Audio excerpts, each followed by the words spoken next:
Doctor Who is coming to Magic the Gathering, and today we got the final previews of the set. The Doctor Who set is composed of 4 Commander pre-constructed decks, and we just got the final 2 deck lists revealed. The first pre-constructed deck is Blast from the Past. This is a Bant deck focused on the early Doctors, and it has a historic and token theme. And the second deck is Masters of Evil. This is a Grixis deck focused on the villains from the series, and it's all about goading and stealing our opponent's resources and otherwise controlling them to do your bidding. So in this video, I'm going to cover all the brand new cards that were revealed today, but before we begin, 2 quick reminders. First, you can find the whole Doctor Who card previews over at mtgpreviews.com, and secondly, you can pre-order all these sweet cards over at our sponsor, cardkingdom.com/mtggoldfish. So we're going to be starting with the cards that are going to find in Masters of Evil, and then I'm going to be covering the cards from Blast from the Past. Alright, we begin with Time Reaper. This is a 5-mana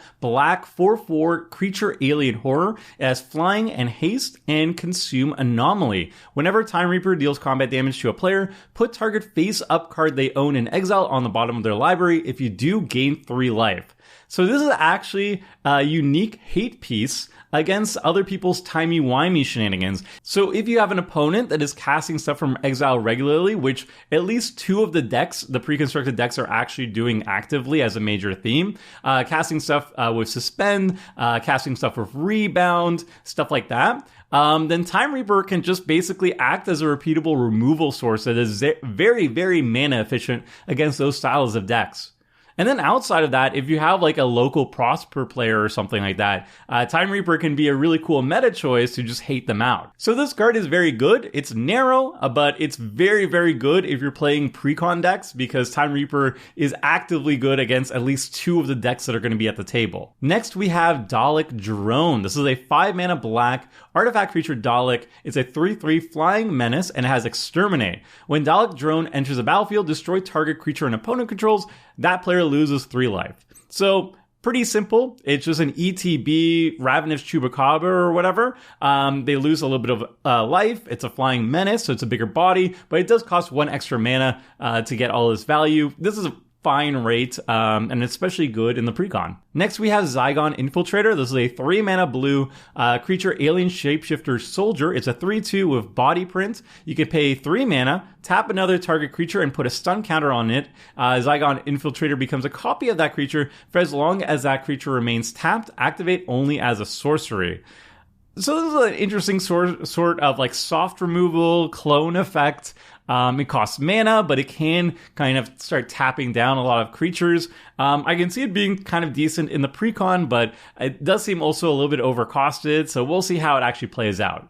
Moving on, though, we have Ensnared by the Mara, and I think this card is very strong. This is a 4-mana red sorcery that says each opponent faces a villainous choice. They exile cards from the top of their library until they exile a non-land card, then you may cast that card without paying its mana cost, or that player exiles the top 4 cards of their library, and Ensnared by the Mara deals damage equal to the total mana value of those exiled cards to that player. So this is kind of like a one-shot combustible Gearhog that targets all of your opponents. Either your opponents allow you to what essentially is draw cards and cast them for free, so it's card advantage or mana advantage for each opponent, or they're going to take a lot of damage potentially. They can risk it.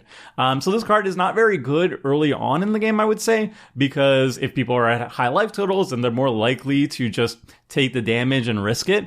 And the card advantage side is a lot more powerful. However, if you play this later on in the game when life totals are low, people can't really afford to take a lot of damage, so they might be much more likely to give you some free mana advantage and card advantage. And like that side is going to be a lot stronger than just dealing random damage to opponents. And also the damage could be just bad. Like you could reveal 4 lands and they take 0 damage.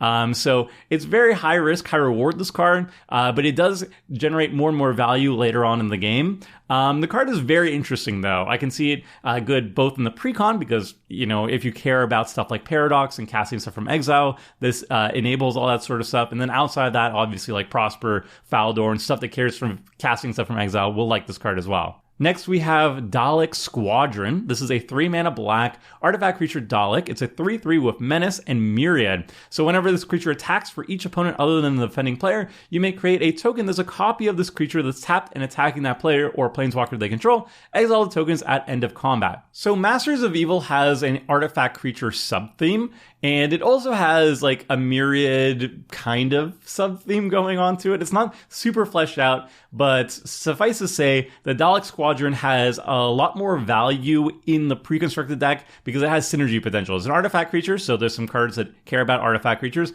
and there's some cards that benefit from making tokens and sacrificing stuff, and just Myriad in general, keeping those tokens longer than you would expect them to. So Dalek Squadron by itself, not a very good card, but in the context of the Precon deck, it actually has added synergy to make it a little bit better. Next, we have Hunted by the Family. This is a 7-mana blue sorcery, so definitely a top-end card. Choose up to 4 target creatures you don't control. For each of them, that creature's controller faces a villain's choice. That creature becomes a 1/1 white human creature and loses all abilities, or you create a token that's a copy of it. Now, 7 mana is a lot, but it is like clone 4 things, hopefully, unless your opponents are okay with you neutering their most important creature on the battlefield. But in the end, I think this card is definitely on the weaker side. Unless you're being able to cast a spell for free, and there are ways of casting high-cost sorceries for free, like Jaleva or whatever. I think just the value, the effect that it gets is not worth the 7 mana, even in this deck. It is cute. I like it, but nah. I don't like it that much. Okay, moving on. We have Midnight Crusader Shuttle. This is a 4-mana colorless artifact vehicle. It's a 3/4 with Midnight Entity. Whenever it attacks, defending player faces a villain's choice. That player sacrifices a creature, or you gain control of a creature of your choice until the player's controller ends a turn. If you gain control of a creature this way, tap it and it's attacking that player, and it's crew 2. So Villainous Choice is a new keyword with this Precon, and I think there's at least like one card that cares about Villainous Choice, like you get to vote an extra time or something like that. There's not a lot of cards that actually care about Villainous Choice. It's more of a flavor thing, but there are a couple cards that actually do. So it does get a little bit better in the context of the Precon, and just both sides of this is pretty darn good. It's either a repeatable removal engine against defending players, or you get to steal a creature and attack them for even more damage, possibly sacrifice that creature as well. So overall, I think this card is very efficient at what it's trying to do. Next, we have Vashta Narada. This is a 3-mana black creature alien horror. It's a 1/1 with Indestructible and Shadow. I love Shadow creatures. And it has Morbid. At the beginning of each end step, if a creature died this turn, put a +1/+1 counter on Vashta Narada. So Indestructible and Shadow are really cool keywords. Indestructible makes it very difficult to get removed, and Shadow means it's basically impossible to be blocked. It's not a good blocker, but whatever. But it starts as a 1/1. It does grow slowly but surely over time into an ever-growing threat. It is pretty slow. It's not something you want to be drawing mid to late game, that's for sure, because it might just take too long for it to be relevant. But it is a really cool card. Next, we have Cyberman Patrol. This is a 2-mana colorless artifact creature Cyberman. It's a 2/2 that says artifact creatures you control have afflict 3. So this deck is all about artifact creatures, or not entirely about artifact creatures. You can see it's a little bit scattered between artifact creatures and villainous choices and goading. So it's a little bit scattered on what exactly it wants to be focusing on. But there is a strong artifact creature sub-theme to it, and this is a great way to kind of just push lethal damage through. If you have a bunch of like 2/2s, this deck is all about like 2/2 artifact creatures and 3/3s, like relatively small creatures. If you can drop this and you have a large creature count, then you can swing in for lethal, and it doesn't even matter if your opponents are blocking, they're going to take lethal damage. So this is a nice like finisher with cheesy art that I appreciate. Okay. Next up, we have Cyberman Squadron, and I like this card a lot. This is a 7-mana colorless artifact creature Cyberman. It's a 5/5, and it says non-legendary artifact creatures you control have Myriad. So we already discussed what Myriad is. You just attack with one thing, and then you get to attack all your opponents with tokens that eventually exile themselves at end of combat. But being able to give all your artifact creatures Myriad, I mean, not the legendary ones, but the non-legendary ones, is actually really good. It doesn't specify like token creatures or anything. And artifacts are really good at just flooding the board with tokens. So in a artifact deck that just spawns a lot of artifact creatures, especially artifact tokens, like Thopter tokens or whatever, this can get out of hand really, really fast. And 7 mana is a lot, but in artifacts can generate a lot of mana very quickly, or artifact decks can generate a lot of mana very quickly, much like a green deck, for example. So I think this card is actually very sweet. It's probably less sweet in the Precon just because artifact creatures are not the main focus. It is a focus, but not the main focus. But if you put it in a dedicated artifact deck, this card can become really, really good, really, really strong. So that's really cool. Next, we have a Doctor's Companion that's not actually in any of the Doctor-led decks. This is a black one, and all the Doctors are blue, but none of them have black in them. So this is Vizlor Turlog. I don't know how to say his name. It's a 4 mana, black 2/5 legendary creature rogue, and it has Deal with the Black Guardian. When Vizlor enters the battlefield, you may have an opponent gain control of it. If you do, it's goaded for as long as they control it. And at the beginning of your end step, draw a card. Then you lose life equals the number of cards in your hand. So this card kind of helps your opponent and gives them cards, extra cards, but then they are losing life. And it's goaded, so it must be attacking, but it can never attack the owner of Vizlor. So that's kind of more indirect damage on your behalf. It's pretty sweet. I can see this card just working with the goat theme of the Precon, so it's permanently goaded. It's a 2/5, so it's not going to really do that much damage on its own, and it's forced to attack, so it probably can be blocked or double blocked pretty easily and die, which kind of sucks. But it is a cool card, and it does allow your Doctor decks outside of the Precon. It allows your Doctor decks to have access to black. This is the only companion that can give your Doctor decks access to black through this companion. So that's very cool. Next, we have Cyber Conversion. This is a double blue, 2 mana instant that says turn target creature face down. It's a 2/2 Cyberman artifact creature. So I would say this card is very powerful in Commander in general, outside of even like synergies or this Precon, because it's a great way to just shut down opposing commanders.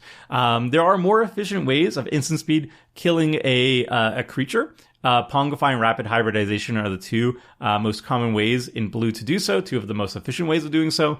2 mana is double the mana, but if you target a commander with this, they don't go to the command zone until they kill that Cyberman artifact creature, which is an extra hurdle for them and keeps that commander from being recast a little bit earlier. So that's a really powerful effect. Is it better than Pongify and Rapid Hybridization? I don't think so. I think being half the mana cost, being 1 mana, is just more reliable and more consistent. But this is definitely up there in my top 5 favorite instant speed removal spells in blue. So this card is very sweet. Next, we have a legendary creature. This is Cult of Skaro. This is a 4 mana Grixis legendary artifact creature Dalek. It's a 4/4, and it says whenever Cult attacks, choose 1 at random. Thay is put a +1/+1 counter on each artifact creature you control. Khan is draw 2 cards. Sek is create a 3/3 black Dalek artifact creature with menace. And Jast is each opponent loses 4 life. This card is fine. It's a 4/4/4 that has a random attack trigger. You need to give it evasion or something, but the randomness kind of makes it less good. I mean, every aspect of it is good. Every trigger is good, so that's nice. But if you don't have a lot of creatures on the battlefield and then you roll Thay and you just put a +1/+1 counter on your Cult, that's not very good, obviously. Or if you make each opponent lose 4 life and they're at 40 or whatever, that's not very good. So typically early on you want to hit Sek, make tokens, or draw 2 cards. I think draw 2 cards are probably just the best in general. And then later on, later in the game, you want Thay if you have a big army, or Jast if people are low on life. And the fact that you can't control it kind of makes it sucky. So it's a really cool idea. But I don't think the card is terribly strong. Next up, though, we have the Beast Deathless Prince. This is a 4 mana Rakdos legendary creature demon. It's a 6/6, and it says when you cast a spell, gain control of target creature until end of turn. Untap it. It gains menace and haste until end of turn. So just as soon as you cast it for 4 mana, you gain control of something. Menace Haze, that's actually really nice for a nice little instant speed threaten. And this is battlefield tap with 6 stun counters on it. Okay, so it's a 6/6, but for 4, but you don't get to actually attack or block with it for a while. Then whenever a creature deals combat damage to its owner, untap the beast and draw a card. So this card is actually good. It actually rewards you for threaten effects, and obviously it enters the battlefield with a threaten effect itself. If you steal a creature and then deal damage with it, you get to draw a card, and then the beast will get closer and closer to untapping, and it's a big 6/6 when it finally does untap and removes all the stun counters from it. This card's really cool. It could actually, not only is it cool in this deck, but I think it is just a cool commander in general that kind of opens the doors for like a Threaten style Rakdos deck. It just gives you card draw for doing the thing, which is exactly what obscure archetypes want to be doing, and commander in general wants to be doing. So the card is really sweet, a cool design space for sure, one of my favorites. Next up, we have another legendary creature. This is the Cyber Controller. This is a Dimir creature that is X, blue and a black, so at least minimum 3 if X is 0.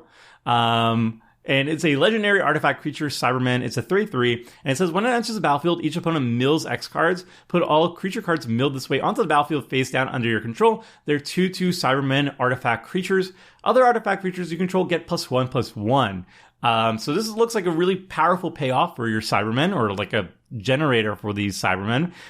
You want to dump a lot of mana into it, so the more mana you can generate off your deck, the better. The more you mill, the more creatures you get. So that's super strong. And yeah, it's cool. Like, it could be like even an infinite mana outlet in your command zone. If you can generate infinite colorless mana, then you can pay like blue, black, and then just dump the X mana and then immediately win the game too. So that can be very powerful. And it works really well in the Precon itself because there is a Cyberman artifact creature sub-theme to it. And then we have the Toymaker's Trap. This is a 3 mana black enchantment that says at the beginning of your upkeep, secretly choose a number between 1 and 5 that hasn't been chosen. If you do, an opponent guesses which number you chose. Then you reveal the number you chose. If they guessed wrong, they lose life equal to the number they guessed, and you draw a card. If they guessed right, sacrifice the Toymaker's Trap. So this seems like a bad Phyrexian arena that's a little bit more fun. I don't think it's good, but it is funny. Next, we have This Is How It Ends. This is a 4 mana black instant that says target creature's owner shuffles it into their library, then faces a villainous choice. They lose 5 life, or they shuffle another creature they own into their library. So most often, this is 4 mana instant speed, get rid of a creature, and then the opponent loses 5 life. But sometimes if they're very low on life, then you can get another creature out of it. Not very powerful, but very thematic, and it's cool in the deck. Alright, so those were all the brand new set exclusive cards that you can find in Masters of Evil. And now I'm going to do the same thing with the Blast from the Past Precon. These are all the brand new cards that you haven't ever seen before that are exclusive to the pre-constructed deck. And we're going to start with Banish to Another Universe. This is a 4 mana white enchantment that has affinity for historic permanents, so it can cost as little as just 1 white mana if you have enough historic permanents on the battlefield. And when Banished to Another Universe enters the battlefield, exile target non-land permanent an opponent controls until Banished to Another Universe leaves the battlefield. So this is just straight up an Oblivion Ring or a Banishing Light that could be as low as 1 white mana, which is very good. Works very well in the historic deck, works very well in this deck. And then we have Traverse Eternity. This is a 4 mana blue sorcery that says draw cards equal to the highest mana value among historic permanents you control. So Blast from the Past, like I said, it's all about historic spells. That's the primary theme of it. And then it also has a token sub-theme. You're going to be seeing stuff that can make token copies of legendary permanents or historic permanents, make just go wide strategies, make clue tokens, a bunch of token synergy stuff too. But the main thing is historic, and this is just another payoff for it. You could draw a lot of cards for 4 mana with this spell, so it's very sweet. Then we have perhaps my favorite card in the entire deck. This is Displaced Dinosaurs. It's a 7 mana green creature dinosaur. It's a 7/7, and it says as a historic permanent enters the battlefield under your control, it becomes a 7/7 dinosaur creature in addition to its other types. And artifacts, legendaries, and sagas are historic. So it doesn't matter if the historic permanent is a token. So this counts treasure tokens or treasure tokens. become 7/7 dinosaur treasure tokens. And also like historic lands, you don't have to cast it. So if you play a historic land, like a legendary land, it's also a 7/7 dinosaur creature. So this card can get really zany very, very quickly. Like imagine you have like a Smothering Tithe on the battlefield, and then you're just pooping out treasures, and they're all dinosaurs. It can get really, really nuts really, really quickly. It is 7 mana, so it is a top end finisher, and 7 mana spells need to be like super flashy and everything, but I think this fits the bill. It's exactly what I want for like a lot of different decks, honestly, because Historic is so flexible. And it's super funny. It's just very cute. I saw on Twitter, Rachel Weeks suggested that you make, if you're making like a food deck, for example, and you put displaced dinosaurs into your food deck, because food tokens are also going to be artifacts, you can print out like these cute little like dinosaur, what are those? Like, not dinosaur crackers, dinosaur chicken nuggets. You can like have dinosaur chicken nuggets as like your food tokens, because displaced dinosaurs turn them into dinosaurs. Hilarious. I love it. So this is definitely my favorite card of the deck. It's not even close. Probably my favorite card of the entire set. Next, we have Sergeant John Benton. This is a 3-mana Selesnya legendary creature, human soldier. It's a 2/4 with trample, haste, and shared intelligence. Whenever it deals combat damage to a player, you and that player each draw that many cards. So this is kind of group huggy. If you want to make an ally with an opponent, you could just be like, hey, don't block John, and we'll both draw cards together. So it is a political card. Generally speaking, I don't like helping my opponents like that, but I do like that you select who you're going to help. And also, if you pump up John, you get to draw more cards. Obviously, your opponent also gets to draw cards too, but they're going to be taking damage. So you're always coming up ahead. Like, you are drawing them cards, but also you're drawing that many cards, and you're damaging them for hopefully a lot of damage. So if you like Secret Rendezvous, I think this is actually an upgrade to Secret Rendezvous. Then we have Reston Menoptera Leader. This is a new Selesnya creature. It's X, green, and white. For a legendary creature, Alien Insect Scout, it's a 0/0 flyer, and it enters the battlefield with X +1/+1 counters on it. And when it enters the battlefield, create X 1/1 green and white alien insect creature tokens with flying. And whenever you attack with one or more insects, put a +1/+1 counter on each of them. So this is a weird card. It's a mana dump in the Precon. I don't know if it has a lot of other synergies with the deck. I guess it makes a lot of tokens. Yeah, so it is a token deck, so it makes a bunch of tokens. It is a legendary creature itself, so it works with legendary masters, historic, and puts a bunch of flyers on the battlefield. And then when you attack, it grows the team. And it's also like an insect leader, so you could actually just like take this commander and make an insect deck with it as your leader too. So that's very exciting as well. Cool things. Yeah, really cool card. I like it. And then we have Duggan Private Detective. This is a 4-mana Simic legendary creature, human detective. It has a variable power and toughness, where it's equal to the number of cards in your hand. And then whenever Duggan enters the battlefield or attacks, you investigate. So it's making tokens. The Precon is all about tokens. And the most important punch in history. Okay, so this is 1 in green, so 2 mana, tap it. Deals damage equal to twice its power to another target creature. Activate only once. Okay, that's actually funny. So you can only ever use this removal spell once ever, unless you like blink it or like bounce it and recast it or whatever. So that's very funny. It's a big beater. It investigates pretty reliably. It works very well with blink, because then you can reset that punch and you investigate each time you're ETBing. So this card's actually really good in clue decks, because it's just a reliable investigate source. It also doubles as a removal at least once on the time, and it gets really big. So this card is really sweet. Next, we have a Banth legendary. This is Alistair the Brigadier. This is a 4-mana legendary creature, human soldier. It's a 3/3, and whenever you cast a historic spell, create a 1/1 soldier creature token. So again, main themes, historic and tokens. This does both. And whenever it attacks, you may pay 8. If you do, creatures you control get +X/+X for until end of turn, where X is the number of historic permanents you control. So big old mana sink. Once you have, you go wide with Alistair, it provides a bunch of tokens, and once you have a critical mass of tokens, you dump 8 mana, and then you swing for lethal. This card is just really good. It's a good leader for a historic token deck, which this deck is all about. So it's actually a good leader for the Precon. Then we have one of the most powerful cards Lonis could ever imagine. This is 500-Year Diary. This is a 4-mana blue legendary artifact clue. Enters the battlefield tapped. You can tap to add 1 mana, 1 blue for each clue you control. And you could also pay 2, sacrifice it, draw a card like any good clue does. This card is just a huge, huge mana rock for the clue deck. So if you are in a clue deck, congratulations, your 4 mana rock taps for like 6+ mana. And the more clues you can generate, the more mana this generates. So this is going to be the greatest in a Lonis deck because Lonis just poops out clues without a care in the world, just doing Simic things and just casting creatures, getting free clues out of it.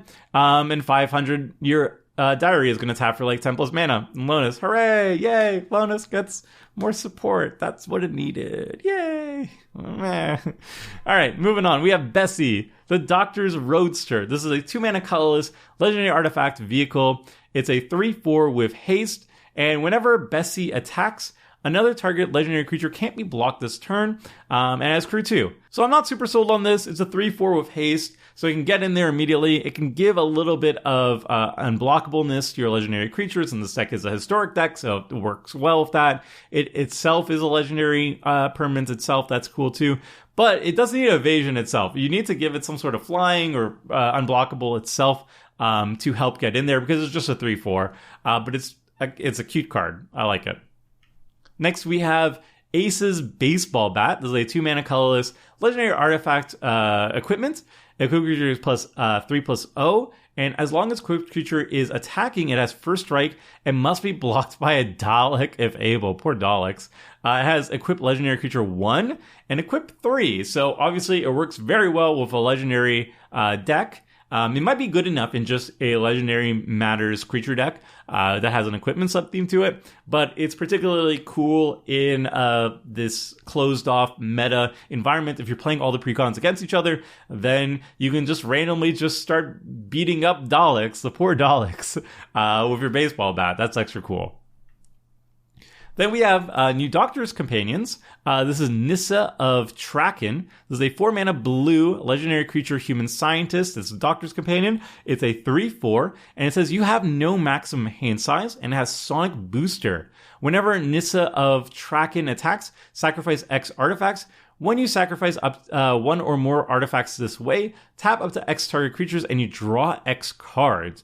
So this is a great way to just cash in your clue tokens that this precon's doing very reliably, turning that into card draw and tapping down all your creatures for a lethal swing. So that's a cool thing. And then also you don't have to discard down to the hand size. That's good too. The precons heavily based around clues and investigating and tokens. So this is a great way to get extra value out of that. And it might be good enough in other clue decks as well, like just in the 99 of other clue decks, like Lonis, for example. It's a creature, so it even enters the battlefield and makes a clue with Lonis. That's pretty sweet. Then we have Barbara Wright. This is a 2-mana white legendary creature human advisor. It's a 1/3, and it's also a Doctor's Companion, and it has History Teacher. Sagas you control have read ahead, so you can skip chapters when you're playing your sagas. This is like another sub-theme for the historic aspect of the pre-constructed deck, and if you want to focus more heavily on sagas, you can focus on a doctor that also cares about sagas, and then have this to make your sagas even better, and that's a cool combination. And next we have Ian Chesterton. This is a 3-mana white 2/3 Doctor Companion. It's a legendary creature, human scientist, and it has Science Teacher. Each saga spell you have cast has Replicate. The Replicate cost is equal to its mana cost. I like this one even more than Barbara because, yeah, read ahead is obviously very good, but being able to replicate your sagas, if you have enough mana, especially if you're like in a green Doctor cross thing where you have a lot of mana to work with, then getting double the value out of your sagas, even more than double your value, is very, very powerful if you have the mana to replicate them. That's really cool. That seems really powerful, actually.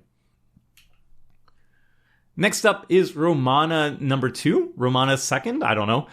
It's a 4-mana white 3/3 legendary creature Time Lord Scientist. Okay, so it's a Time Lord, and it's also a Doctor's Companion. Okay, sweet. This has Vigilance, and you can pay 1 mana and tap it. create a tap token that's a copy of target token that enters the battlefield this turn. So if you make a clue token, you can just make another clue token, but if you make like a clone token of something, you can copy that. So the more powerful the tokens you're making, the better Romana's ability becomes. So in a clue deck or whatever, not very good, but if you can make like copies of like really good permanents, then Romana can be really powerful.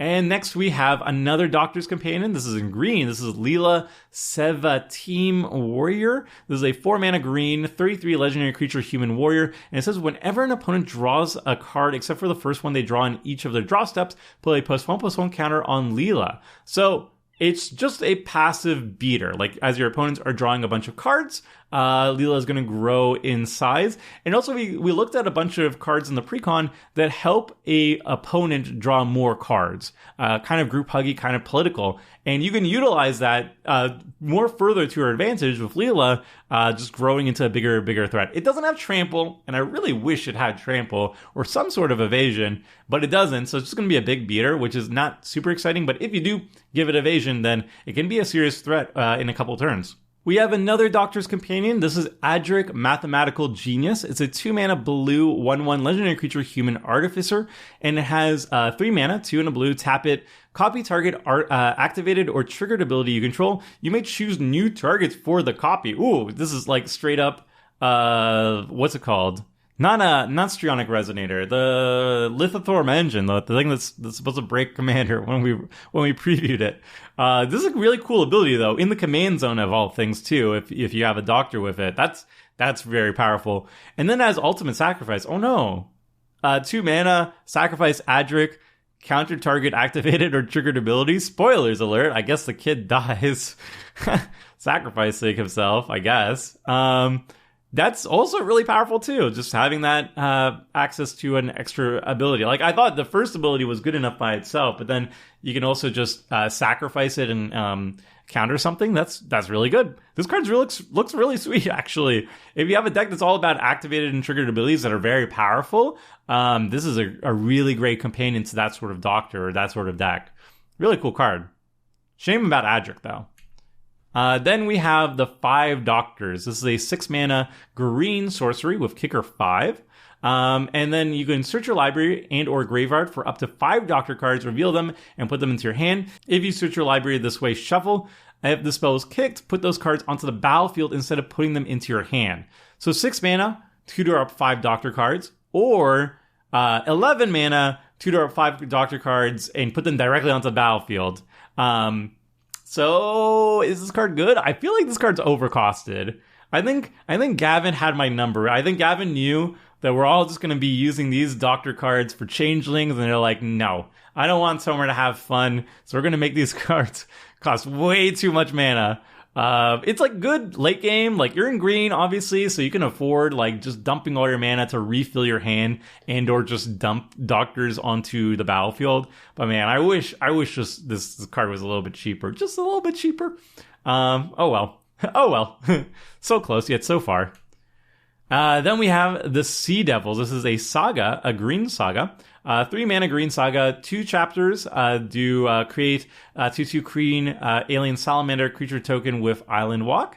And then the 3rd chapter is until end of turn, whenever a salamander deals combat damage to a player, it deals that much damage to target creature that player controls. So for 3 mana, you get 2/2 creatures, and then they can deal some damage to a creature the player controls, hopefully if they have islands.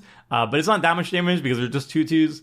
I don't know, this card's not very good, but it's cute, and I'm sure it's a great lore card for people who watch Doctor Who. So we covered all the brand new cards that are exclusive to the Doctor Who set, and now we're going to be covering the reprints that feature new artwork and flavor text that are in the theme, in the universe of Doctor Who, that are going to be filling out the rest of the pre-constructed decks. So I'm going to start with Masters of Evil reprints, and then I'm going to move on to Blast from the Past. And we're going to kick things off with a bang because we have Wound Reflection, which is kind of an expensive card, I believe. So it's nice to see a reprint there. Propaganda, always a great card and always a casual favorite. So even though it gets reprinted a decent amount, still a couple dollars. Blasphemous Act is a staple in the format, always nice to see. Commander Sphere is good. Feed the Swarm, a nice card. Solemn Simulacrum. I love the artwork on this. It's an actual sad robot. I love that. Wayfarer's Bauble. Love to see it. Canyon Sloth. Cannon Slow. I don't know how to say that. It's a cool card. Choked Estuary is fine. Crumbling Necropolis is fine. Darkwater Catacombs. Dragon Skull Scummit. It's a duel that enters the battlefield untapped. You love to see it. Fetid Pools is fine. Foreboding Ruins is fine. Haunted Ridge, another one that enters the battlefield untapped. Love to see it. Lava Claw Reaches is okay. River of Tears, untapped duel. Great. Shadowblood Ridge, fine. Shipwreck Marsh and Smoldering Marsh, both great. Sunken Hollow is solid too. Temple Deceit, I don't really like. Temple of Malice, Temple Terramorphic Expanse, whatever. And then Thriving Moor and Drowned Catacombs are the final reprints in Masters of Evil. Drowned Catacombs is quite good. So that's the full deck list. Not all of the artworks that you're going to be seeing on the screen are accurate. We just took like the cheapest version of each card. But if you want to see the full deck list, mtgpreviews.com has all the deck lists over there. And then we move on to Blast from the Past reprints. So we start with Seaside Citadel, Scattered Groves, Ash Barrens, Canopy Vista, Return to Dust, Explore, Overgrown Farmland, love to see it. Sungrass Prairie is good too. Horizon Canopy is actually a quite expensive reprint, I believe. These cards are kind of expensive because of Modern or something, but nice to see it. Fortified Village is nice. Temple of Plenty is fine. Thriving Isle is fine. Thriving Heath is fine. The Grove is fine. Celestial Colonnade, I remember it used to be good in Modern way back when. Oh, how times have changed. Or maybe it's still good. Who knows? Day of Destiny, that's a cool reprint. I believe that card's much needed for reprinting.